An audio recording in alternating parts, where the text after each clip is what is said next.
కార్యక్రమానికి స్వాగతం. సనాతన ధర్మానికి మూల బిందువులు అనదగిన మహిమాన్విత క్షేత్రాలు కొన్ని ఉన్నాయి.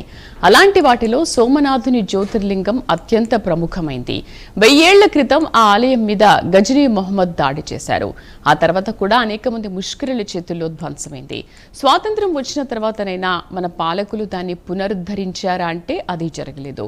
స్వతంత్ర భారతంలో కూడా దాన్ని హిందువులే పునరుద్ధరించుకోవాల్సి వచ్చింది. సెక్యులరిజం పేరు చెప్పి ఇప్పటికీ మన పాలకులు హిందూ సెంటిమెంట్ల విషయంలో ఉద్దేశపూర్వక నిర్లక్ష్యం ప్రదర్శిస్తున్నారనే విమర్శలు హిందూ సంస్థల నుండి వినిపిస్తుంటాయి. అయితే 1000 ఏళ్ల క్రితం దాడులు మాత్రమే కాదు, ఇప్పుడు కూడా అలాంటి విధ్వంసాలు జరుగుతూనే ఉన్నాయి. కొన్ని నెలల క్రితం ముత్యాలమ్మ గుడిని ధ్వంసం చేశారు. ఇప్పుడు సంక్రాంతి పర్వదినాన మల్కాజ్గిరిలో కట్ట మైసమ్మ ఆలయాన్ని అపవిత్రం చేశారు. పురాన్పూల్ దర్వాజా మైసమ్మ ఆలయంలో విగ్రహాన్ని ధ్వంసం చేశారు. కొన్నేళ్ల క్రితం బైన్సాలో కూడా సంక్రాంతి రోజే ప్రజల ఇళ్ల మీద పడి ధ్వంసం చేశారు. తినుబండారాలను అపవిత్రం చేశారు. ఒకసారి జరిగితే అదొక ఘటనగా చూడొచ్చు, రెండోసారి జరిగినా సీరియస్గా తీసుకునే కేసుగా భావించవచ్చు. కానీ రిపీటెడ్గా ఇలాంటి దారుణాలు జరుగుతూనే ఉన్నాయి. మరి లోపం ఎక్కడుంది? నేరస్తుల్లో ఉందా? నేరస్తులకు అలాంటి అవకాశాలు ఇస్తున్న పాలక వ్యవస్థలో ఉందా? దీనిపైన చర్చిద్దాం. చర్చలో పాల్గొంటున్నారు ప్రస్తుతానికి మనతో పాటు పావులూరి శ్రీనివాసాచారి గారు, పంచార్షేయ పీఠం శ్రీశైలం నుండి. అలాగే లక్కరాజు నిర్మలా గారు, రచయిత్రి, సోషల్ యాక్టివిస్ట్ జాయిన్ అయ్యారు. నమస్తే అండి ఇద్దరికి. శ్రీనివాసాచారి గారు, ఆనాటి సోమశిల ఆలయ ధ్వంసం నుండి ఈనాటి ముత్యాలమ్మ అమ్మవార్లు, సాయిబాబా అండ్ హనుమంతుని విగ్రహం వరకు విగ్రహాలు, ఆలయ ధ్వంసాలు ఇలా జరుగుతూనే ఉన్నాయి. అసలు ఎందుకు జరుగుతున్నాయి? దీనికి ప్రధాన కారణం ఏంటి అనుకోవచ్చు? అసలు ఆలయాల్ని కానీ విగ్రహాల్ని కానీ ధ్వంసం చేయాల్సిన అవసరం ఏముంది? మా ముందుగా ఒక విషయం, అసలు ఈ దేవాలయాలు పుట్టుపూర్వోత్తరాల గురించి మాట్లాడుకుంటాం. వేదాల ప్రకారం సర్వ జగత్తు సృష్టికర్త విరాట్ పురుషుడు, వేదపిత, విశ్వకర్త. ఆయన సంతానం 5. 5లో మొదటివాడు మనుబ్రహ్మ, మయబ్రహ్మ, పృష్ఠుడు, శిల్పి, చక్రవర్తి. వాళ్ళే ఇనుము అంటే కంతరం పనులు, రెండోవాడు వడ్రంగం పనులు, కాంస్యకారము, ఆ తర్వాత రాతి శిల్పము, స్వర్ణ శిల్పము, ఇవన్నీ చేసేవాళ్ళు. వీళ్ళే ఈ ఆలయాలన్నిటికీ పునాది. ఈ ఆలయాలు కట్టడం అనేది వీళ్ళ ఆధ్వర్యంలోనే జరుగుతుండేది. హలో హలో హలో నా మాట వినిపిస్తుంది. వీళ్ళు పునాదు, ఇవి పంచబ్రహ్మలు వాళ్ళ వారసులైన విశ్వబ్రాహ్మణులే. ఈ 5 కలిసి దేవాలయాన్ని నిర్మించేవాడు. పోతే ఇక్కడ ఒక చిన్న మెలిక ఏంటంటే, ఈ విశ్వబ్రాహ్మణ్స్ అనేవాళ్ళు, నేను చరిత్ర లోతుల్లోకి వెళ్తున్నాను, ఈ విశ్వబ్రాహ్మణ్స్ అనేవాళ్ళు ఈ దేవాలయాలకే కాక కోటలకి వీటికి కూడా రక్షకులుగా ఉండేవాళ్ళు. అప్పుడు ఆ కాలంలో అప్పట్లో దుర్గాధిపతులుగా దేవాలయాలకు కానీ, కోటలకు కానీ, గ్రామాలు, నగరాలకు కానీ రక్షకులుగా ఉండేవాళ్ళు. వీళ్ళకి ఒక చిన్న అలవాటు ఏంటంటే, ప్రతి అమావాస్య పూట వాళ్ళు ఏ పనులు ముట్టుకోరు. వాళ్ళ విరాట్ పురుషుని వీళ్ళని ధ్యానం చేసి పూజ చేసుకొని ఆ రోజు పరిపూర్ణంగా విశ్రాంతి తీసుకునేవాడు. అలాంటి టైంలో ఇది చరిత్రకి ఎక్కిన నిజాల్లో ఒకటి. ఇది బ్రాహ్మణులకి విశ్వబ్రాహ్మణులకి జరిగిన వర్గపోరులో విశ్వబ్రాహ్మణుని 100, 1000 కాదు, మిలియన్ల కొద్దీ విశ్వబ్రాహ్మణులు కోసం కొయ్యబడ్డారు. దాని మూలంగా ఏంటంటే, ఈ దేవాలయాలకు ఉండే సహజమైన రక్షణ అనేది కోటలకి, నగరాలకు ఉండే రక్షణ పోయింది. ఆ తరువాతనే మన దేశం మీద ఈ ముష్కరులు అనేవాళ్ళు దాడి చేయటం మొదలు పెట్టారు. ఈ విశ్వబ్రాహ్మణుడికి వీళ్ళ గొప్పతనం ఏందా అంటే, ఆ రోజుల్లో శస్త్రాస్త్రాలు తెలిసిన వాళ్ళు ఉన్నారు. ఈ శస్త్రాస్త్రాలు అనేవి ఎలా వచ్చాయంటే, వేదాలు 5. ఆ 5లో ప్రణవ వేదం అనేది 5వ. ఆ 5వ వేదంలో ఈ శస్త్రాస్త్రాల గురించి వివరంగా పరిపూర్ణంగా ఉన్నాయి. వాటితో వీటిని చేసావు. ఈ గుడులను కానీ, కోటలను కానీ ఇచ్చేసేవారు.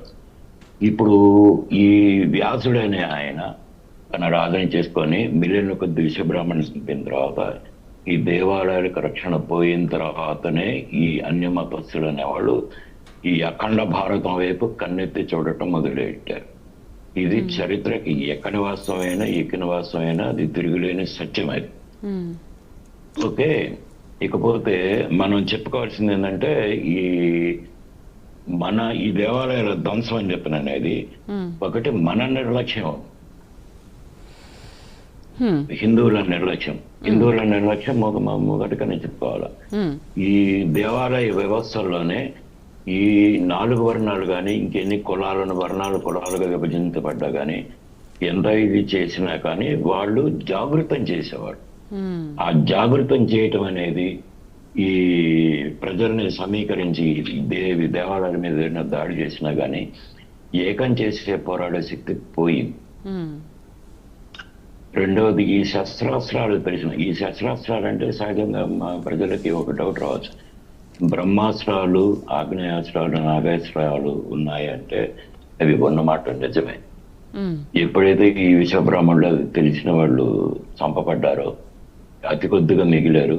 ఆ చంపబడిన ఆ ఊచకొత్త టైంలో వాళ్ళందరూ మెక్సికో, జర్మనీ ఇట్లాంటి వాటికి పారిపోయారు.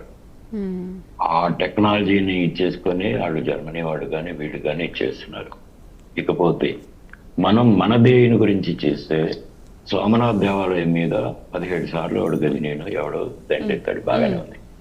మనలో 6 మతాలు, షణ్మతాలు వీళ్ళు ఒకళ్ళు తన్నుకున్నాడు. అది కూడా చరిత్రకెక్కిన వాస్తవమే. ఎవరు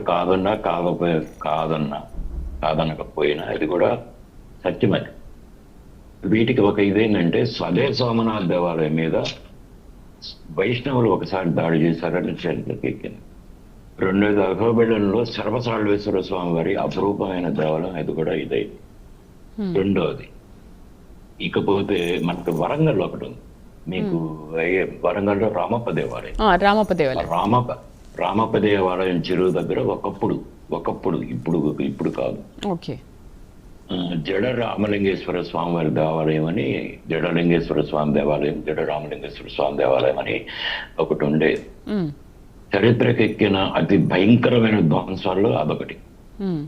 ఆ దాంట్లో ఉన్న విశేషం ఏంటంటే ఆ జడ రామలింగేశ్వర స్వామి దేవాలయం నుంచి రామప్ప దేవాలయం నుంచి ఒకదానికొకటి ఇంటర్ కనెక్టివిటీ ఉండి ఆ రామప్ప చెరువు మధ్యలో ఆ నీటి గర్భంలో రసరాజేశ్వరి దేవాలయం ఉంది. ఆ రసరాజేశ్వరి దేవాలయంలో ఉన్న అనంతమైన లక్షల కోట్ల విలువ చేసే బంగారం, వజ్ర వైఢూర్యాల కోసం ఔరంగజేబు దాన్ని ధ్వంసం చేశాడు. కొన్ని వేల మంది గజఈతగాళ్ళు దానికోసం ప్రయత్నించి చచ్చిపోయారు. అదొకటి, అది కూడా వాస్తవమే. రెండోది ఏంటంటే ఇక్కడ ప్రపంచం నమ్మకపోయినా రామప్ప గుడిలో దాంట్లో ఉన్న సొరంగం నుంచి నాగలోకానికి దాగు, దానికి నాగదేవతలు కాపాడుతుంటారు. ఇంకొక చిన్న విషయం ఏంటంటే చరిత్రకు తెలిసినా లేదో నాకు తెలియదు, రామప్ప గారు ఇప్పటికీ సజీవ సమాధిలో ఉన్నారు. ఆయన ఇంకా బతికే ఉన్నారని నేను అనుకుంటూ ప్రతి 12 సంవత్సరాలకు ఒకసారి బయటకు వచ్చి అదొక విషాద గాథ రామప్పాచార్యుల వారిది. చాలా భయంకరమైన విషాద గాథ. 12 సంవత్సరాలకు ఒక్కసారి వచ్చి దాన్ని సోలార్ సైకిల్ అంటారు. 11 సంవత్సరాలు 3 నెలలకు ఒకసారి బయటకు వచ్చి మళ్ళీ తిరిగి వెళ్తుంటుంటారు. రెండోది ఇక ధ్వంసాల గురించి సోమనాథ్ దేవాలయం అయిపోయింది. ఇకపోతే మన కళ్ళెదురుగా హైదరాబాద్ లో ఉన్న చార్మినార్. మన కేసీఆర్ గారు ఈ గద్దె దిగక ముందు చార్మినార్ దగ్గర ఒక ఏదో మొత్తానికి చిన్న తవ్వకాలు మామూలు ఏదో మరమ్మతు పనులు చేస్తామంటే ఒక సొరంగం బయటపడింది. ఆ సొరంగంలోకి వెళ్ళి వీళ్ళు వెళ్ళి ఏందా సొరంగం బయటపెట్టదని చూస్తామంటే అక్కడ ఉన్న ముస్లిం శాసనసభ్యులు కానీ వాళ్ళ అనుచరులు కానీ వచ్చి దాన్ని ఆపేశారు. ఆ ఆపేయకపోయినట్టయితే లోపల ఉన్న అష్టలక్ష్ముల దేవాలయాల ఆనవాళ్ళు కనిపించండి, ఇంకా మూల విగ్రహాలు కూడా. వీళ్ళకి ఎవరికన్నా ధైర్యం ఉందా? ఆర్కియలాజికల్ సొసైటీ వాళ్ళని పురమాయించుకొని వాళ్ళు బెదిరించి ఆపేశారు. ఎందుకంటే అది చార్మినార్, ప్లేగ్ వ్యాధి, ఇది అన్ని కట్టుకథలు. అంటే ఇప్పుడు అది మనకు తెలియని ఆలయం అంటారా? ఆ లోపల ఇప్పుడు ఒకవేళ తవ్వుంటే కనుక బయటికి వచ్చేది తెలిసేది, ఇప్పుడు ఇంకా ఎవరికి కూడా తెలియదు అంటారా? ఆల్రెడీ ఉందా అక్కడ? లోపల ఉన్నాయమ్మా. చరిత్ర తెలిసిన వాళ్ళకి, మీకు అప్పటి శిల్పుల తరాలు ఎవరన్నా ఉంటే మీకు ఇంకొక విషయం ఏంటంటే, ఇప్పుడు మనం బేగం బజార్కి చెప్తున్న దాన్ని ఒకప్పుడు నిజాం నవాబులు దానికి బనగానపల్లి అని పెట్టుకున్నాను. దాని అసలు పేరు బనగానపల్లిలో, కానీ మళ్ళీ బనగానపల్లినే నేను అనుకుంటున్నాను.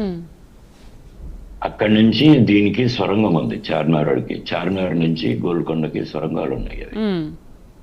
అది అష్టలక్ష్మణ దేవాలయం, నిర్వివాదాంశం. కానీ ఈ ప్రభుత్వాలు ఆర్కియాలజికల్ సొసైటీ వాళ్ళకి రామ మందిరానికి అయోధ్య దీనికి ఇచ్చినంత ఇదిగా వీళ్ళకి పర్మిషన్ ఇవ్వరు. జరిగే పని కాదు. అది అష్టలక్ష్మి దేవాలయం. అవునమ్మా, చార్మినార్ అయిపోయింది, ఇక వరంగల్ అయిపోయింది. వీళ్ళు కనుక పర్మిషన్ ఇస్తే లోపల ఉన్న అష్టలక్ష్మి దేవాలయం, ఆ లోపల ఉన్న బంగారు విగ్రహం, రాక్షసి విగ్రహాలు ఇవన్నీ కూడా బయటపడతాయి. ఆ నిధులు ఉన్నాయో లేవో మనకు తెలియదు, కానీ అక్కడ ఉన్నమాట అవసరం. ఇకపోతే కాళహస్తి, మనం మామూలుగా చెప్పుకుందాం మన వైఫల్యాలు. కాళహస్తి దేవాలయం అనేది ఆ గోపురం కూలిపోయింది కొద్ది కాలం క్రితం, కొన్నాళ్ళ క్రితం. ఆ గోపురం కూలిపోయింది. అది 1.5 అడుగు పునాది మీద నిర్మించిన కట్టడం. అది ఆనాటి విశ్వబ్రాహ్మణులు ఆ గోపురాన్ని నిర్మించిన తర్వాత కట్టడి చేశారు. ఆ చుట్టుపక్కల దానికి ఇన్ని మీటర్ల పరిధిలో బావులు తవ్వద్దని కానీ ఇంకేది చేయొద్దు, అక్కడ నీళ్లు తోడటం అన్ని చేయొద్దు, చేస్తే ఈ కట్టడానికి దెబ్బ అని చెప్పారు. అక్కడ చిన్న చిన్న మరమ్మతుల కోసమని కానీ వాటి కోసం వీటి కోసం అని చెప్పని కానీ దానికి ఏదో చేశారు. ఆ దొంగలు కోసుకున్నారు. రెండోది ఆ పక్కనే హోటల్ చేసినాయి, ఆ బోరింగ్ పంపులు కానీ ఇవేవో చేశారు, దాన్ని నాశనించారు. ఇక్కడ మన వైఫల్యం. ఓకే. ఇకపోతే ఈ విగ్రహాల విధ్వంసం, ఈ రాజకీయ నాయకులందరూ ఓటు బ్యాంకులను వీటిని పట్టుకొని ఆ ఓట్ల కోసం ఈ దేశ చరిత్రని సంస్కృతిని ఎంత ధ్వంసం చేసినారో వాళ్ళకి అర్థం కావట్లేదు. ఈ రోజున అయ్యే శిల్పాలు, అయ్యే దేవాలయాలు, అవే కట్టడాలు లేకపోయినడితే 3000 సంవత్సరాల క్రితం అసలు హిందూ దేశం అనేది లేదు అని చెప్పని ఉండేవాడు ఈ ముస్లిం కానీ క్రిస్టియన్ ఈ చరిత్రకారులు. ఐ రిపీట్, క్రిస్టియన్ చరిత్రకారులు కానీ మార్క్సిస్ట్ చరిత్రకారులు కానీ అసలు 3000 బైబిల్ 3000 సంవత్సరాలు చెబుతుంది కాబట్టి అంతకుముందు మీ భారతదేశం మునికెలేదు అన్నాడు. కానీ అది కాదు అని నిర్విధాంశంగా చెబుతూ ద్వారకా కానీ ఇవన్నీ చెబుతున్నాయి. ఇప్పుడు ఉన్న కార్బోడేటింగ్కి నిలిచే ఈ కట్టడాలు ఇవన్నీ చెప్తూ ఈ దేశ సంస్కృతి మహోన్నతమైనదని చాటి చెప్పేవి ఈ దేవాలయాలే. ఆ రోజున ఈ దేవాలయాలు కానీ ఈ కోటలు కానీ అంతఃపురాలు కానీ ఇవన్నీ కట్టేసిన తర్వాత మనం చంపేస్తామని విషబ్రాహ్మణులకు తెలిసి ఆనాటి శిల్పులు విషబ్రాహ్మణులు కానీ వీళ్ళు త్యాగానికి ఇచ్చేసి కట్టారు. అంత వాళ్ళ త్యాగమే లేకపోయినట్టయితే మన ఒక హీన సంస్కృతి ఉన్న 3,000 సంవత్సరాల ముందు అసలు భారతదేశం ఏం లేదు అని ఉండేవాడు. వీళ్ళు అదే చదువుతారు చరిత్రని. అది నీకేం లేదు వాళ్ళు అప్పుడు అలా సెక్యూరిటీ, ఆ భద్రత కల్పించారు కాబట్టి ఈ రోజు వరకు మన సంస్కృతి సంప్రదాయాన్ని కాపాడుకుంటున్నాం. ఇక్కడ ఒక వాటిలో ఉండే విశేషం ఏంటంటే బ్రహ్మాస్త్రాలు, నాగాస్త్రాలు. నాకు తెలిసినంత మటుకు మనం రామాయణంలో చదువుకున్నాం, లక్ష్మణ రేఖలాగా ఒక ఇట్లా గీసి వెళ్తారు అమ్మవారికి, సీతమ్మ వారికి. అలానే ఈ బ్రహ్మాస్త్రాలు ఇవన్నీ ఈ కురుక్షేత్రం కానీ ఇవి కానీ ఏం చేస్తే ఆ పరిధి అంత మటుకు లోపల అణుబాంబు పేరిన నారాయణాస్త్రం సంధించిన, ఆగ్నేయాస్త్రం సంధించిన ఆ యుద్ధ భూమి అంత మటుకే ఎఫెక్ట్ అయ్యేది. ఆ ఎఫెక్ట్ బయటకు వచ్చేది కాదు. అది తెలిసిన విషబ్రాహ్మణులు చచ్చిపోయారు, చంపబడ్డారు. అక్కడతోనే మీరు గమనించుకోండి, ఒక కుంభకోణం కానీ ఇట్లాంటివి కానీ అట్లాంటి దేవాలయాలు ఆ తర్వాత రాలేదు. మీరు ఎంత సేపు చేసి సిమెంట్తోనూ వీటితోనూ కడుతున్నారు కానీ ఆనాటి కన్స్ట్రక్షన్ ఆనవాళ్ళు ఇప్పుడు లేదు. రెండోది ఇక ఇంకొక చిన్న విషయం తల్లి, ఇంకొకటి కుతుబ్ మినార్ ఉంది. ఇది ధ్వంసాలు చేశారు. ధ్వంసం చేయలేని వాటిని ఏం చేశారు, వీళ్ళు పేర్లు మార్చుకొని వాళ్ళగా పెట్టుకుంటున్నారు. వాటిల్లో తిరుగులేని సాక్ష్యం కుతుబ్ మినార్. అది యాక్చువల్గా విశ్వకర్మ ధ్వజం, విష్ణు ధ్వజం అంటారు కానీ అది విశ్వకర్మ ధ్వజం. దాని మీద కింద విశ్వకర్మ సూక్తం ఉంది. ఇప్పటికీ ఓంకారం కానీ విఘ్నేశ్వరుడు బొమ్మలు కానీ ఇవన్నీ ఇప్పటికీ కనిపిస్తాయి. ఇకపోతే ఈ ప్రస్తుతం వీటన్నిటికి కాసేపు పక్కన పెడితే తిరుమల గురించి వద్దాం. మెయిన్ బ్రహ్మంగారు శ్రీమద్ విరాట్ పోతులూరు వీరబ్రహ్మేంద్ర స్వామి వారి కాలజ్ఞానం ప్రకారం 108 దివ్య తిరుపతులు ధ్వంసం అవుతున్నాయి అంటారు. అవి ధ్వంసం అయ్యేవి ఎందుకు అని చెప్పానంటే ఈ సూడో సెక్యులర్లను ఈ ఓటు బ్యాంక్ రాజకీయాల మూలంగానే ఇదవుతుంది. మనం ఎంత మటుకు అడ్డుకోగలం? నేను మొదటి నుంచి మొత్తుకునేది అది, దేశంలో ఎమర్జెన్సీ పెట్టండి, దేశంలో ఎమర్జెన్సీ పెట్టండి.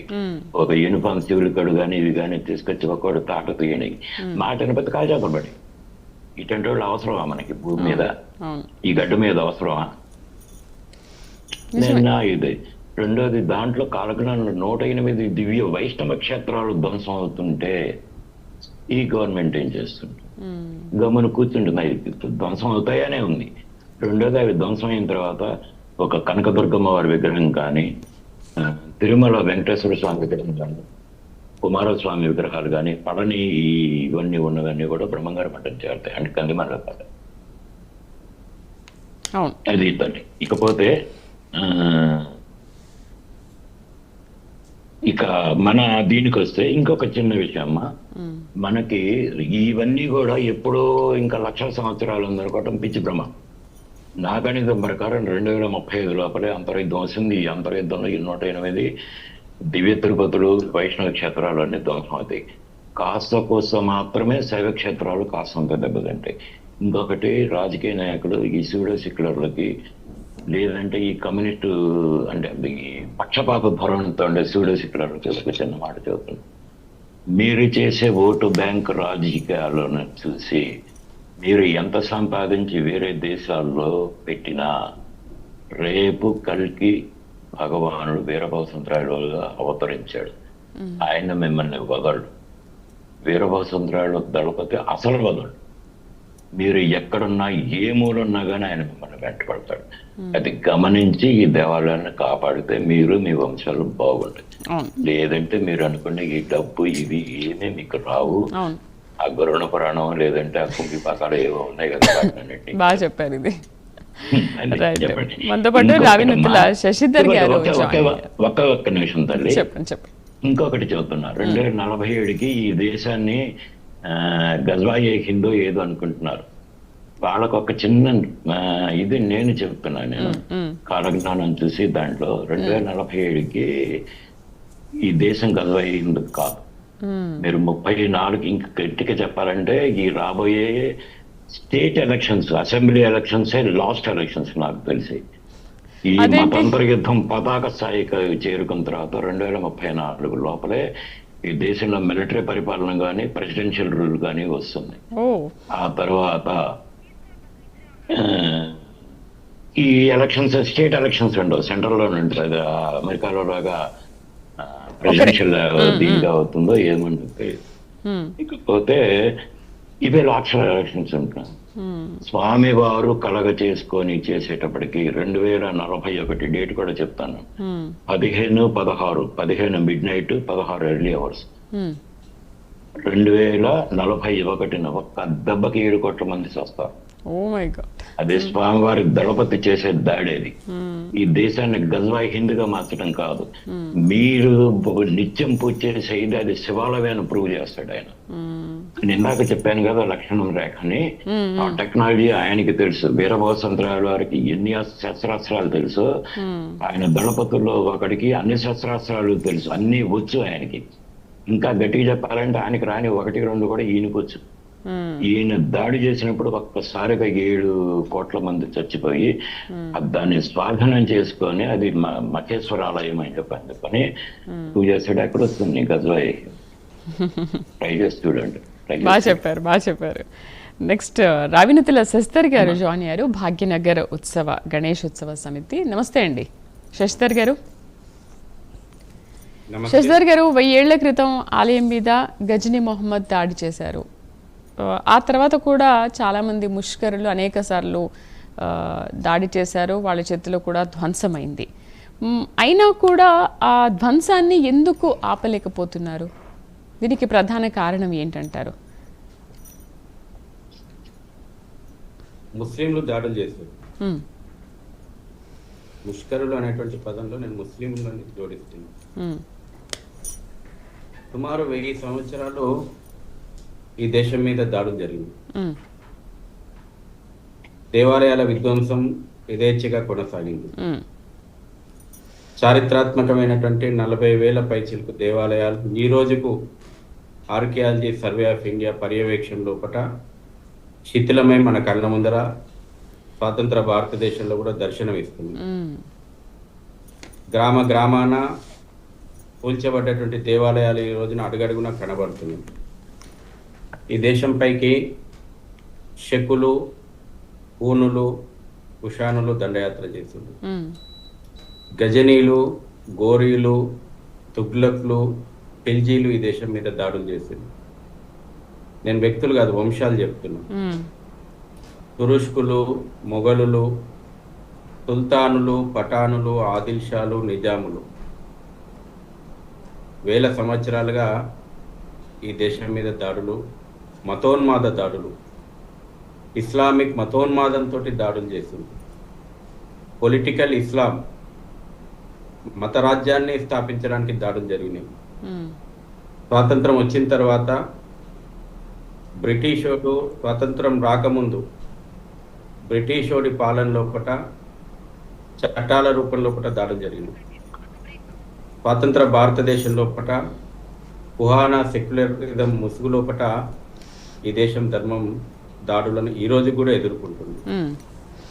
దేవాలయము ఒక శక్తి కేంద్రము, ఒక స్ఫూర్తి కేంద్రం, హిందూ సమాజానికి ఒక స్ఫూర్తినిచ్చేటువంటి కేంద్రం. ఒక మనిషికి గుండెకాయ ఎంత ముఖ్యమో సమాజంలో శరీరంలో ఏ భాగం ఆగిపోయినా మనిషి బతకొచ్చు. గుండె ఒక్క నిమిషం ఆగిపోతే శివంలా ఉన్నటువంటి శరీరం శవం అవుతుంది. కాబట్టి దాడులు జరిగినటువంటి ప్రతిసారి చూడండి దేవాలయాలను లక్ష్యంగా చేసుకుని దాడులు చేసింది. నేను ఇంతకుముందు చెప్పినటువంటి ఈ వంశాలందరికీ, ఈ ఇస్లామిక్ మతోన్మాదులందరికీ కూడా 800 సంవత్సరాలు దేవాలయాలను ధ్వంసం చేయడమే పని పెట్టుకున్నారు. ఎందుకని అంటే మన హిందూ దేవాలయాల పైన కానీ, హిందూ దేవుళ్ళ పైన కానీ, మన హిందువుల పైన కానీ ఎందుకంత కక్ష? అంటే వాళ్ళే పరిపాలించాలనుకుంటారా? భారతదేశం యొక్క సకల విద్యలకు కేంద్రం దేవాలయం. భారతదేశ శాస్త్ర సాంకేతిక రంగాలకు నిలయము దేవాలయం. ఇక్కడ విద్య అందించబడింది, వైద్యం అందించబడింది, సకల విద్యలు పోషించబడ్డాయి. ఈ దేశం ఒకనాడు విశ్వగురువుగా ఉన్నదంటే దేవాలయం కేంద్రంగా ఒక దిశను దశను సమాజానికి, యావత్ ప్రపంచానికి అందించింది.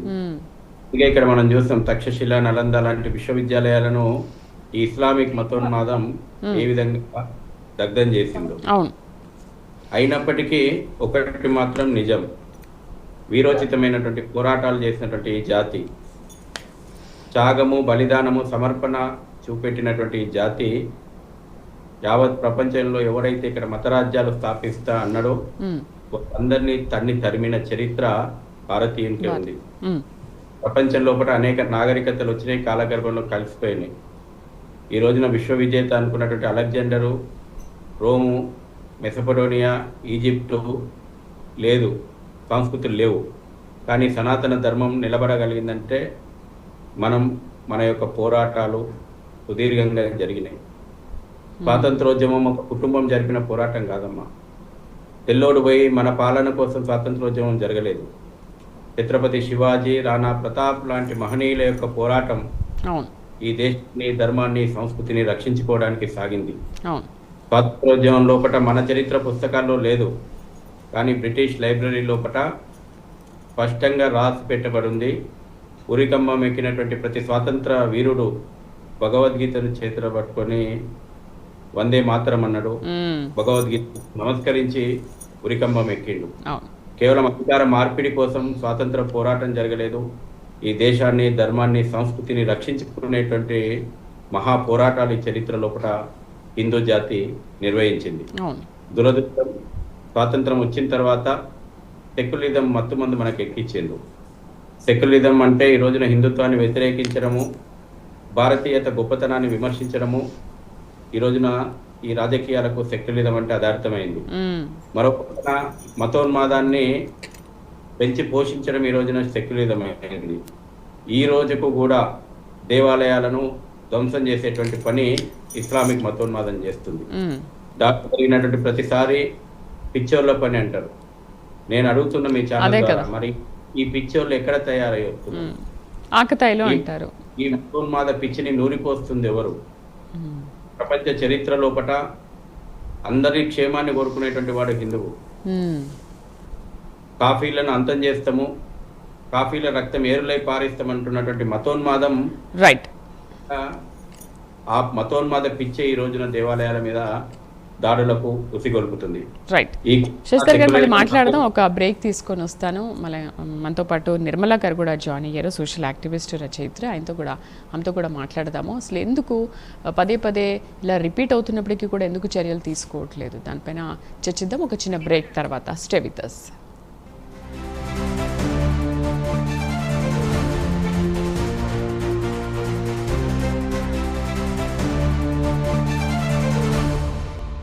నూట 50 సంవత్సరాల వైద్య సేవలు ఆర్జీఆర్ హెర్బల్ హాస్పిటల్స్.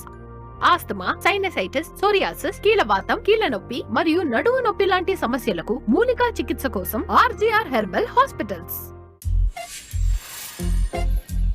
తుఫాను అలలు, సముద్రపు నీటి నుండి దీన్ని ఏది ప్రొటెక్ట్ చేస్తుందో మీకు తెలుసా జీ? చెప్పండి జీ. G for graphene. ఇప్పుడు మీ ఇంటికి వేసే పెయింట్ లో కూడా ఉంది. Asian paints Ultima protect graphene lamination తో ఇది టఫ్ ప్రొటెక్షన్ యొక్క గ్రాండ్ మాస్టర్. గ్రాఫీన్ నాలెడ్జ్ కోసం asianpaints.com ని విజిట్ చేయండి. ప్రజాస్వామ్య సిద్ధాంతం గొప్పదా, రాజకీయ పార్టీలు గొప్పవా? ప్రజాస్వామ్యమే గొప్పదైతే రాజకీయాలు వారసత్వంగా ఎందుకు మారాయి? రాజకీయ పార్టీల్లో ప్రజాస్వామ్యం ఎక్కడ దెబ్బతింది? మరి దాన్ని సరిచేయడం ఎలా? పార్టీలు ప్రజల పార్టీలుగా కాకుండా కుటుంబ పార్టీలుగా ఎందుకు మారిపోయాయి? ప్రైవేట్ లిమిటెడ్ కంపెనీలను తలపిస్తున్న రాజకీయ పార్టీలను సంస్కరించడం ఎలా? ప్రజాస్వామ్యాన్ని ప్రతిబింబిస్తున్న పార్టీలు ఏవి? ప్రాంతీయ పార్టీలు చేస్తున్నది ఏంటి? మై టేక్ బై కేఎన్ఆర్, ఆదివారం రాత్రి 7:30 మీ ప్రైమ్ 9లో.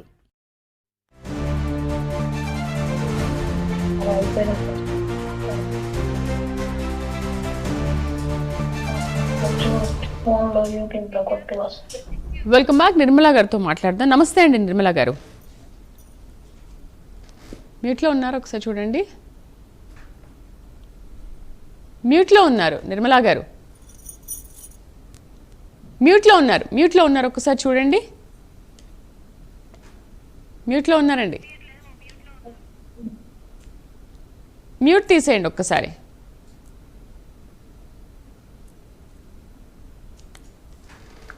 నమస్కారం అండి. నమస్కారం అండి. అమ్మా, ఒకసారి జరిగితే ఎవరో ఆకతాయిలు చేశారు, శశిధర్ గారు అన్నట్టు ఎవరో పిచ్చోళ్ళు చేశారని అనుకోవచ్చు. కానీ పదే పదే విధ్వంసాలు, ఈ ఆలయాల ధ్వంసము, విగ్రహాల విధ్వంసం ఇవన్నీ జరుగుతూ ఉంటే ఎందుకు జరుగుతుంది అనే వాటిపైన ఎవరు దృష్టి సారించట్లేదా? ఇలా జరుగుతున్నప్పుడు ఎవరు ఎందుకు ఎటువంటి చర్యలు తీసుకోవట్లేదు? రిపీటెడ్గా అవి ఎందుకు జరుగుతూ ఉన్నాయి? చర్యలు తీసుకోకపోవడం మూలంగానే ఇవన్నీ జరుగుతున్నాయి అనుకోవచ్చా? అయితే ఈ లోపం ఎక్కడుందనుకోవాలి? అక్కడ పాలనా వ్యవస్థలో ఉందా, లేకపోతే ఆ నేరస్తుల వ్యవస్థలో ఉందంటారా? మన వ్యవస్థలోనే ఉందమ్మా. యాక్చువల్గా రాజకీయం చేసుకున్నారు గుళ్ళన్నింటినీ. మా పార్టీ వాడు ఏదన్నా గుడిలో జరుగుతుందంటే ఈ పార్టీ వాడు చేస్తే ఆ పార్టీ వాడు ఇంకెక్కువ చేస్తాడు, ఇంకో పార్టీ వాడు చేసిన ఇంకో పార్టీ వాడు ఎక్కువ ఖర్చు పెట్టి వ్యాపార ధోరణిగా చేసుకుంటున్నారు. గుడి అంటే ఏంటిదో ఆంతర రహస్యం మీద నేను విశ్వ నియమాల మీద రీసెర్చ్ చేశాను 15 సంవత్సరాలుగా. రీసెర్చ్ చేసి ఈ విశ్వంలో అసలు ఏముంది, విశ్వంలో ఉన్న రహస్యాలు అంటే ఏమిటి, వాటి మీద రీసెర్చ్ చేసి విశ్వ నియమాలు, విశ్వ రహస్యాలు పుస్తకం రాశాను. అందులో రహస్యం ఏమిటమ్మా అంటే గుడి అనేది మన శరీరం లాంటిది.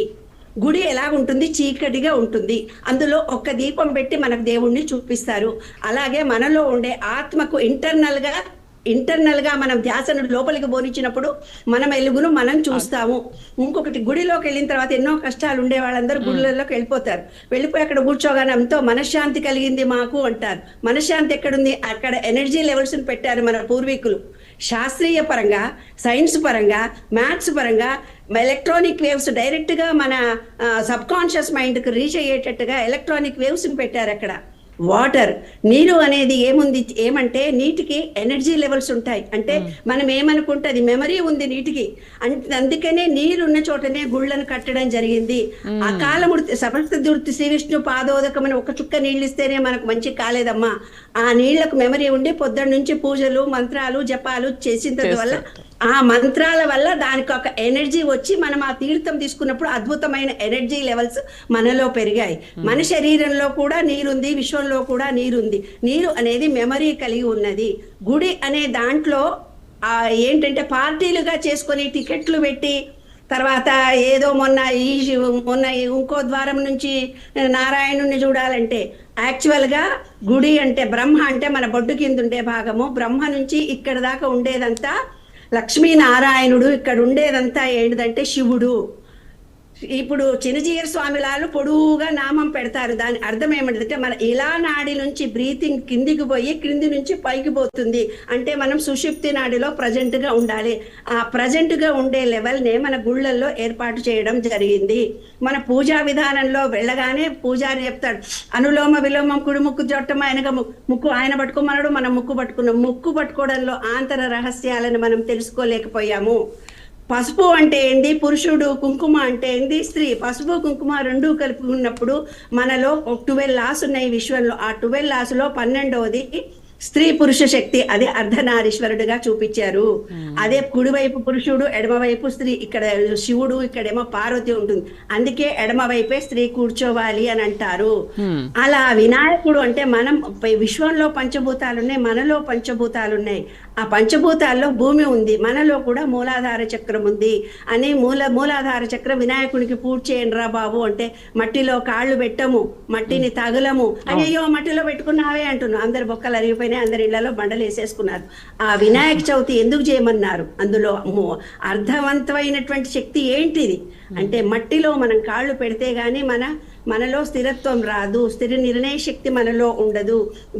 మూలాధారం అంటే బోన్స్ వీక్ అయిపోతున్న దానికి కారణం కూడా మనం భూతత్వం నుంచి డిటాచ్ అవుతున్నాము, నీళ్ల నుంచి డిటాచ్ అవుతున్నాం కాబట్టి రిలేషన్షిప్స్ పోతున్నాయి. సూర్యుడి నుంచి డిటాచ్ అయిపోతున్నాం కాబట్టి డి విటమిన్ లేదు, మినరల్స్ విటమిన్స్ తయారు కావటం లేదు, గ్రీనరీలో ఉండటం లేదు. చెట్టు కనీసం ఒక గుడి ఉంటే ఆ గుడిలో 4 చెట్లు ఏమన్నా వేస్తారంటే లేదు, సాఫ్గా బండలు వేసేసుకుంటున్నాం మనం. అట్లా గ్రీనరీ ఉన్న చోట, నీళ్లు ఉన్న చోట, ఆకాశము, భూమి ఇవన్నిటితో పంచభూతాలతో అన్వయమైనటువంటి గుడి. ఆ ఒక్కొక్క గుడికి ఒక్కొక్క ప్రాధాన్యత ఉంది. నాకు డొక్కలమ్మ గుడి యొక్క శక్తిని నాకొక కొమరమౌలు వెంకట సుబ్బారావు గారని పెండలం వేసి చూపించారు నాన్న. సికింద్రాబాద్ లో బోండా మార్కెట్ దగ్గర ఒక శక్తి ఉంది, అదే డొక్కలమ్మ గుడి. ఆ డొక్కలమ్మ గుడి లోపల పవర్ ను దాచిపెట్టినారు. అందుకనే హైదరాబాద్ లో ఉన్నటువంటి వాళ్ళు ఢిల్లీలో రాజ్యం వెళ్తారు. ఇక్కడ ఉండే వాళ్ళ ఇన్వాల్వ్మెంట్ లేకపోతే ఢిల్లీలో రాజ్యం జరగదు. అంత పవర్ఫుల్ గుళ్ళు మన దగ్గర ఉన్నాయి నాన్న. మరి అన్ని పవర్ఫుల్ గుళ్ళు ఉన్నాయి, దేవుళ్ళు ఉన్నారు, ఇంత శక్తి ఉంది అని మీరు చెప్తున్నారు కదా. మరి ఇదంతా తెలిసి కూడా విధ్వంసం జరుగుతుంటే దాన్ని ఎందుకు అరాచకాన్ని ఆపలేకపోతున్నారు? తార్నాకలో ఒక దత్తాత్రేయుడు మా చేత ఒక గుడి ఆల్రెడీ ఉన్న గుడిలోనే ఒక దత్తాత్రేయ విగ్రహ ప్రతిష్ఠ చేశాం. విగ్రహ ప్రతిష్ఠ చేయడంలో ఆ దేవుడే మాకు మొత్తం సహాయం చేశాడు. అదొక పవర్ గుడిని యూట్యూబ్ ఛానల్లో అన్నిట్లలో నేను చెప్పాను. తార్నాక అనేది వెరీ పవర్ఫుల్. కార్తికారెడ్డి అక్కడే ఉంది, చెన్నారెడ్డి అక్కడే ఉన్నాడు, ఎన్టీ రామారావు అక్కడే ఉన్నాడు, అందశ్రీ అక్కడే ఉన్నాడు, మన బీజేపీ లీడరు అక్కడే ఉన్నాడు, కోదండరామ్ అక్కడే ఉన్నాడు. చాలా మంది పవర్ఫుల్ మనుషులు తార్నాకాలో ఉన్నారని. కానీ ఆ గుడికి ఒక మంచి లీడర్ లేడు తెలుసా అమ్మా. ఆ గుడిని ఎవ్వరూ సరిగ్గా చూడరు తెలుసా అమ్మా. నేనే లీడర్ను అని ఎవరిని అక్కడికి రానియరు తెలుసా నాన్న. దీనికి కారణాలు ఏంటి? ఒక రామచంద్రరావు, ఎమ్మెల్సీ రామచంద్రరావు, పెద్ద పెద్ద లీడర్లు ఉన్నారు, కానీ వాళ్ళు రాజకీయంగా ఎదగడానికి ట్రై చేస్తున్నారే తప్ప హిందూ సంప్రదాయంలో ఉన్న గొప్పతనం ఏమిటి? అసలు గుడి అంటేనే మనిషి అంటే ఏంది? జీవనమే లేకపోతే, గుడే లేకపోతే మనుషుల ప్రమేయమే లేదు కదా. అంత పవర్ఫుల్ ఉన్న గుడిని గురించి మనం ప్రచారం చేసుకోకుండా స్వీయ లాభానికి పార్టీలకు అతీతంగా గుళ్ళు ఉంటే గుళ్ళు బాగుపడతాయి నాన్న.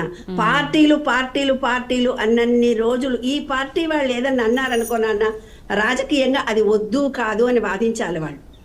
అలా అయిపోయింది. ఏది మంచి ఏది చెడు పబ్లిక్ తెలియకుండా అయిపోయింది ఈ రోజుల్లో. అవును. అందుకని విధ్వంసం జరుగుతుందని నా ఉద్దేశం. శ్రీనివాసాచారి గారు, అసలు సెక్యులరిజం పేరు చెప్పి ఇప్పటికీ మన పాలకులు హిందూ సెంటిమెంట్లని కానీ హిందూ దేవాలయాలను కానీ నిర్లక్ష్యం చేస్తూ వహిస్తున్నారని హిందూ సంఘాలు మండిపడుతున్నాయి. అసలు సెక్యులరిజం అంటే ఏంటి, దాని అర్థం ఏంటి? అమ్మా మీరు ఏమనుకోనంటే ఒక చిన్న పదం వాడుకో, అది డిక్షనరీలో ఉందో లేదో నాకు తెలియదు. చెప్పండి. ఇండియన్ డెమోక్రసీ థై కాల్డ్ ట్రంపెటోక్రసీ అనే ఒక ఇది ఉంది. నేను అంటున్నాను అంటే అది కాస్త ఇంగ్లీష్ వస్తే అర్థమవుతుంది. Indian democracy thy called THY called trumpetocracy అని చెప్పినాను. ఈ ట్రంపెటోక్రసీ అనేది ఈ కాసేపు ముస్లింలు క్రిస్టియన్స్ పక్కన పెట్టండి, నెహ్రూ నుంచి మొదలైంది. ఈ సూడో సెక్యులరిజం ఇదే సోమనాథ్ దేవాలయాన్ని కట్టకుండా చేసింది. ఎన్ని అడ్డంకులు నెహ్రూ చేశాడో అది చరిత్రకి ఎంత ఎక్కిందో నాకు తెలియదు. చివరికి ఆ సోమనాథ్ దేవాలయాన్ని కట్టడానికి గుజరాత్ రైతులు తలా కొద్దిగా చందాలేసుకొని వాళ్ళ పంటలో భాగాలు ఇచ్చి చేశారు. ఇంకొక ఉదాహరణ, సర్దార్ నర్మదా డ్యామ్ కట్టేటప్పుడు కూడా దానికి డబ్బులు ఇచ్చింది కూడా మన గుజరాత్లోని దేవాలయాలు ఇచ్చినాయి. పాయింట్ మీకు అర్థమైందమ్మా? మిగతా వాళ్ళు ఎవరు రారు. గుడికి ఒక యూనిట్ కరెంట్కి 7 రూపాయలు 8 రూపాయలు 9 రూపాయలు వసూలు చేస్తాడు. అదే మసీదుకి చర్చిలకి రూపాయి వసూలు చేస్తాడు. ₹1, ₹2 లోపలే ఉంటుంది. రెండోది, పాత బస్తీలో కరెంటు బిల్లులు వసూలు చేసే దమ్ము ఎవరికి లేదు. వీళ్ళందరూ చెప్పాలంటే నాణ్యమైన చవటలు, అదేనమ్మా చవటలే వాళ్ళు, నాణ్యమైన చవటలు, 24 క్యారెట్ చవటలు. రెండోది ఏంటంటే మన కేసీఆర్ ఒక పెద్ద ఆయనేమో కేసీఆర్ని మించిన ఇది లేదని చెప్పాడు. ఆ పేరు మీకు చెప్పనక్కర్లా. ఇంకొక ఆయనేమో కాంగ్రెస్ ముస్లిమే కాంగ్రెస్ అంటాడు. ఇట్లాంటి ప్రభుత్వాల మూలంగా ఈ దేశంలో హిందుత్వం బతుకుతుంది అనుకుంటున్నారా? మేమైనా క్యాలిఫ్లవర్లు పెట్టుకున్నావా? మా కర్మ కొద్దీ కొంతమంది హిందువులు రేపు ఈ అంతర్యుద్ధంలో వాడు ఖచ్చితంగా పోవాలని కూడా కోరుకుంటున్నాను నేను. దేశ సమగ్రత దేశ భద్రత పట్టని ఈ జాతి ఉంటే ఎంత, పోతే ఎంత, పోనివ్వండి 187 మంది. అయితే మీరు ఇంతకు ముందు చెప్పినట్టు 2041లో ఒక విపత్తు వస్తుంది అని అంటున్నారు కదా, ఆ విపత్తుకు ముందు జరిగే సంకేతాలే ఇవన్నీ అంటారా? అంటే ఇవన్నీ ధ్వంసాలు ఇలాంటి కార్యక్రమాలు అన్నీ జరుగుతున్నాయి, దీన్ని ఎవరు అడ్డుకోలేకపోతున్నారు? హిందూ సంప్రదాయాన్ని కానీ సంస్కృతిని కానీ పట్టించుకునే వాళ్ళు లేరు, జరుగుతుంటే కూడా జరగని వదిలేస్తున్నారు. అండ్ మీరు చెప్పారు అప్పుడు అంతకుముందు విశ్వబ్రాహ్మణులు సెక్యూరిటీగా ఉండే వాళ్ళు టెంపుల్కి అని చెప్తున్నారు. కానీ ఇప్పుడున్న గుళ్ళల్లో ఎన్ని కళ్ళు ఉన్నాయి?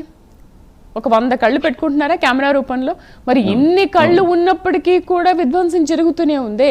అప్పుడు వాళ్ళేమో మన సంస్కృతిని సంప్రదాయాన్ని కాపాడడానికి సెక్యూరిటీని పెట్టుకొని ఆ ఎంత పెద్ద గుడి ఉన్నా కూడా వాళ్ళు రక్షించేవాళ్ళు. మరి ఇన్ని కళ్ళు ఉండి కూడా మనం ఎందుకు రక్షించలేకపోతున్నాము, ఎందుకు చూడలేకపోతున్నాము? ఇప్పుడు మీకు ఎదురుగా కనిపిస్తున్న తెలంగాణ ప్రభుత్వాలు కానీ, ఉమ్మడి ఆంధ్రప్రదేశ్ లో కానీ, తెలంగాణలో కానీ ఏ ఒక్కడన్నా నిష్పక్షపాతంగా లా అండ్ ఆర్డర్ ని పరిపాలించారా? మీకు గుర్తుందో లేదో, మీరు పసిపిల్లలో ఏమో 1979లో అనుకుంటా ఎక్కడో మక్కా మదీనాలో టెర్రరిస్టులు జొరబడి వాళ్ళది మదీనాని క్యాప్చర్ చేస్తే హైదరాబాద్ లో భయంకరమైన మారణ హోమం జరిగింది. అక్కడ జరిగిన దానికి ఇక్కడికి సంబంధం ఏంది? సలావుద్దీన్ ఓవైసీ స్వయంగా చేయించాడు. ఈ కట్టడం ఏదో ఆ రోజునే వాడిని తీసుకెళ్ళి లోపలేసి ఉంటే ఇటువంటి విషయంలో నల్లారి కిరణ్ కుమార్ రెడ్డికి దండం పెట్టాలి. ముందు లోపలేసి వాయించి అవతల పడేసాడు. కరెక్ట్ గా అట్లాంటి వాడు కనుక ఉంటే బాగుండేది. ఈ ఆంధ్ర వీళ్ళని పరిపాలించిన ఏ ఒక్కడైనా నిష్పక్షపాతంగా ఉన్నాడా? వాడొస్తే అదేంటది హజ్ యాత్రకి భవనాలకి 700 కోట్లు ఇచ్చాడు ముఖ్యమంత్రి. పేరనవసరం, మీకు తెలిసే ఉంటుంది. ఇంకొక ఆయన మా ముస్లింలే మా పార్టీ ముస్లింలు అంటారు. ఇట్లాంటి వాళ్ళలో దీంట్లో చేసినాడు. మనకి చేత అయితే హిందువులకి మనకు కూడా మెంటల్ వాళ్ళు తయారవ్వాలి. ఇప్పుడు వాళ్ళు మన దేవాలయం మీద ధ్వంసం చేసి పాపం సార్ వాడికి మతిస్థిమితం లేకుండా చేశాడు సార్ అని అంటాడు. మనకు కూడా మెంటల్ వాళ్ళు ఉంటే బాగుండేమో అనిపించేది. దానికి రిటార్ట్ ఇచ్చేవాడుగా కనీసం ఇది చేసిన చావగొట్టేసేసే సార్ నాకు మెంటల్ అంటే, మెంటల్ వాడు చంపితే అంత శిక్ష ఉండదు అనుకుంటా. అంత శిక్ష ఉండదు కదా. అవును. శశిధర్ గారు, జస్టిస్ అంతే. శశిధర్ గారు మీ కామెంట్ ఏంటి? మన సంస్కృతిని రక్షిస్తాము, సనాతన ధర్మాన్ని కాపాడుతాము అంటూ అసలు స్టేజ్ మీద కానీ ఇంకా గుళ్ళల్లో కానీ ఇలా చాలా మాట్లాడుతూ ఉంటారు, అనౌన్స్మెంట్ చేస్తూ ఉంటారు, ఏదో ప్రకటనలు చేస్తూ ఉంటారు. మరి ఇన్ని జరుగుతుంటే ఏం కాపాడుతున్నారు సనాతన ధర్మాన్ని? ఇదేనా రక్షించడం అంటే? ఒకటి, ప్రభుత్వాల దయాదాక్షిణ్యాల మీద పోలీసుల పహార మధ్యను మన దేవాలయాలు రక్షణ ఉండాలని కోరుకోవడాన్ని నేను ఫస్ట్ తప్పు పడతాను. హిందూ సమాజం బాధ్యత. ఇంతకు పెద్ద ఆయన అన్నట్టు సిగాల్లో ఎత్తడం మనకు కూడా వస్తుంది. సిగం ఎత్తితే హిందూ ఉగ్ర రూపం ఎట్లుంటుందో ఉగ్ర నారసింహ రూపాలు చూపెట్టాలి. అవతారాలు ఉన్నాయి మనం. ధర్మ రక్షణ కోసం రాక్షసత్వం రాజ్యం వెళ్తే ధర్మ రక్షణ కోసం పోరాటానికి సిద్ధంగా, యుద్ధానికి సిద్ధంగా అని చెప్పి భగవద్గీత సారాంశం చెప్పింది. మనం పూజిస్తున్నటువంటి ప్రతి దేవుని చేతిలో ఆయుధదారుడై ఉన్నాడు. రాముడు బాణం పట్టిండు, కృష్ణుడు సుదర్శన చక్రం పట్టిండు, శివుడు త్రిశూలం పట్టిండు.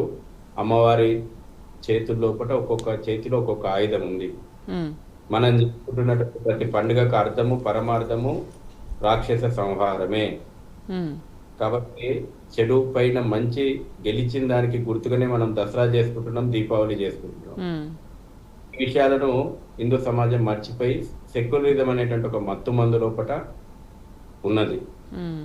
ఈ రోజున జరుగుతున్నటువంటి పరిణామాలకు అన్నిటికీ కారణం మన సెక్యులరిజం మత్తు మందు వదిలించుకోవడం ఒకటే పరిష్కారం.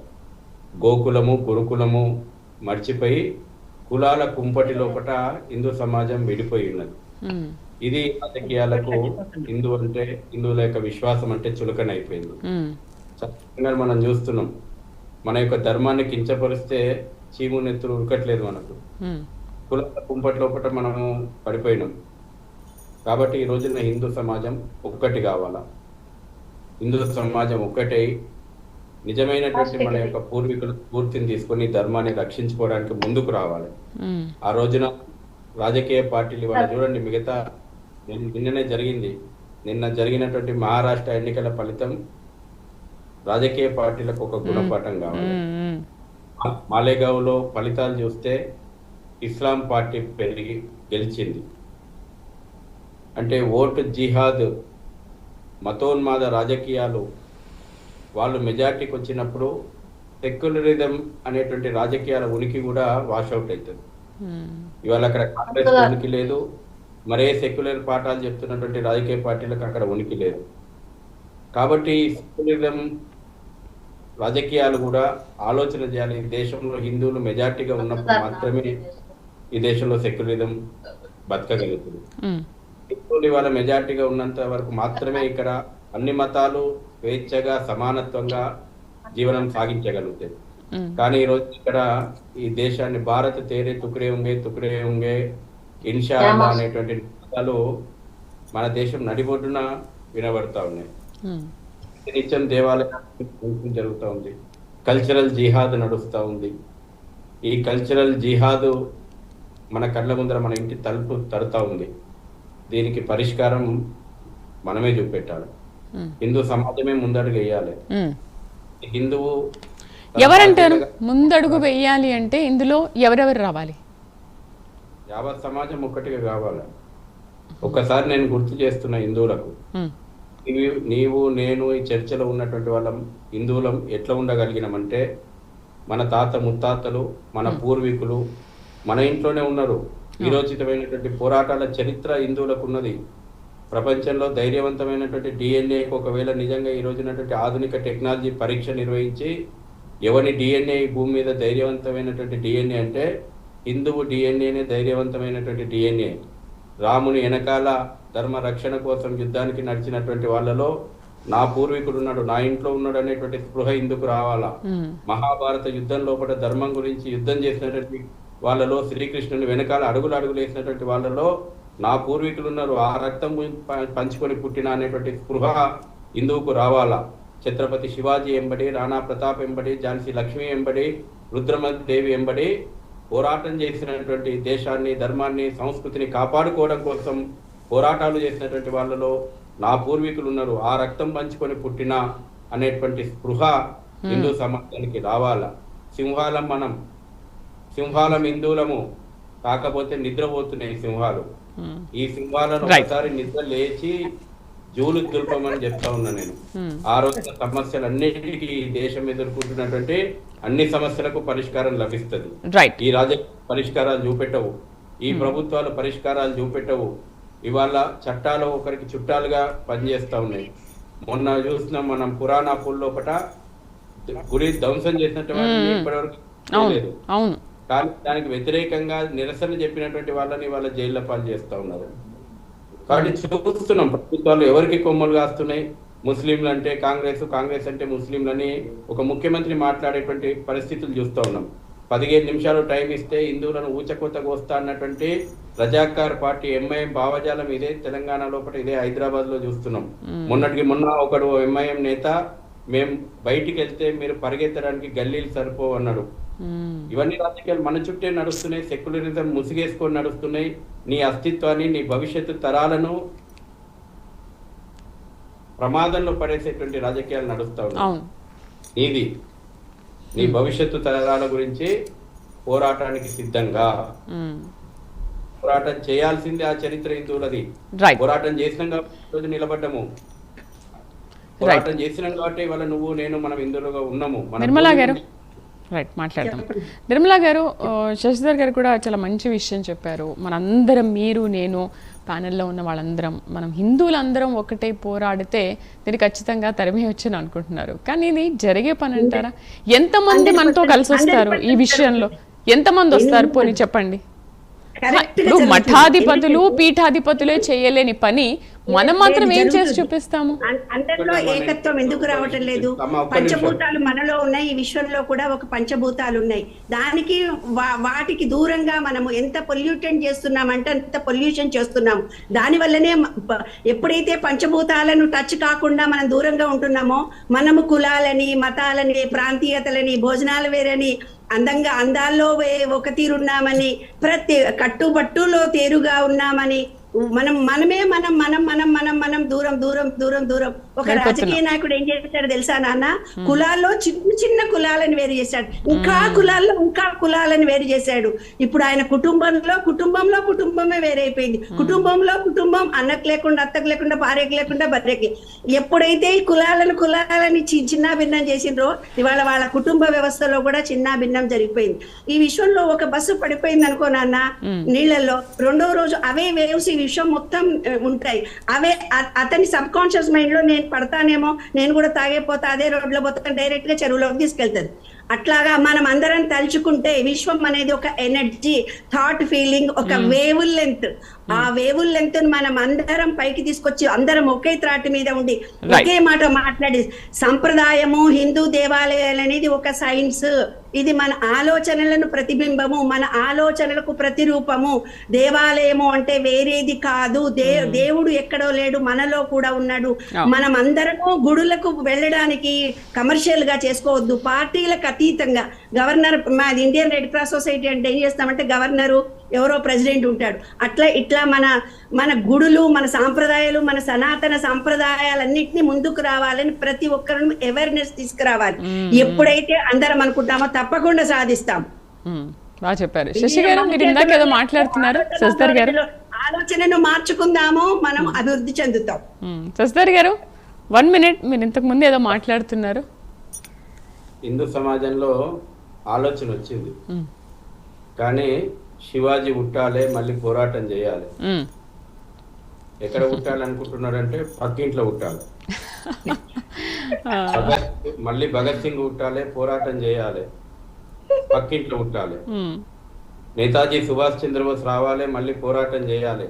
పోరాటం చేయాలనేటువంటి ఆలోచన అందరికి ఉంది. మనం చేయాలా అనే ఆలోచన ఎవరికి ఉండట్లేదు, వాళ్ళు చేయాలి. కాదు నాన్న, నిజము అనేది ఒకటి తెలిస్తే,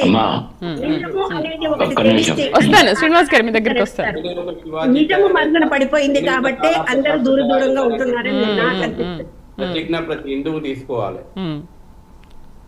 రైట్, శ్రీనివాస్ గారు మీ ఫైనల్ వర్డ్స్ ఏంటి ఇవాళ చర్చలో? మిగతా మఠారాధిపతులు, పీఠాధిపతుల గురించి నాకు తెలియదు.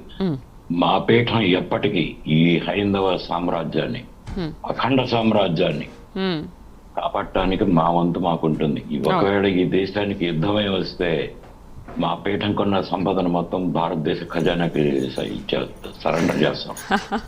రెండోది, మా పీఠంలోనే వీరవసంతరాయల వారు చదువుకున్నారు మా గురుదేవుల దగ్గర. ఆయన షిప్ లో చదువుకున్నారు, నేను షిప్ లో చదువుకున్నాను. మేమేమి ఈ చేతులు కొన్నది వీర కంకణాలు, బ్యాన కంకణాలు కానీ గాజులు కావు. యుద్ధమే వస్తే మేము కత్తులు కటారులు పట్టుకొని మేము ఇస్తాం, యుద్ధ విద్యులు వచ్చు. మేము సిద్ధంగా ఉన్నాం. నువ్వు ఏ హింద్ అయినా, గజవాయి హింద్ అయినా, ఏదైనా కానీ మేము రెడీగా ఉన్నాం. మేము స్వామి వారు అలా కాదు, పలానా టైంకి ఇది ఇలా జరుగుతుందని చెప్పబట్టి ఇంత ఇది ఉంది. కానీ రిటార్ట్ ఇవ్వటం మాకు చేతకాక, ప్రతిఘటన మేము చేతకాక, మేము చేయటం చేతకాక, నువ్వు రైజింగ్ చేస్తే వేల సంవత్సరాల నాటి మా ఆయుర్వేద ఆయుధాలు ఉన్నాయి.